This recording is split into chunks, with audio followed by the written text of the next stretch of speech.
טוב, הנה שלושת מקומות הכי טובים להתחבר בביץ'-מפ עם קאפס. קאפס, שלום. מקום ראשון, אתם צריכים ללכת לקומה שנייה של המגדל. מגדל, בית שבור, שזה לא יהיה. ואז אתם צריכים, יש לכם פה, יורדים לכאן למטה. ואז יש לכם מקום שאי אפשר להיכנס משם. ואז אני גם... אוקיי. טוב. מקום שני, אתם צריכים לבוא למים.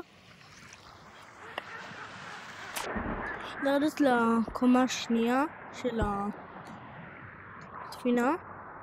ואז יש לכם פה חריץ כזה. אתם יכולים להיכנס לפה.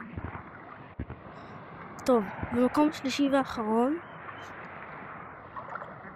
הוא כאן. הנה. פה במקום שלישי ואחרון. טוב, אם אתם רוצים שאני אעשה עוד שלוש מקומות הכי טובים להתחבא בקלאודס, אז השעות הזה צריך להגיע ל5 לייקים. טוב, יאללה ביי.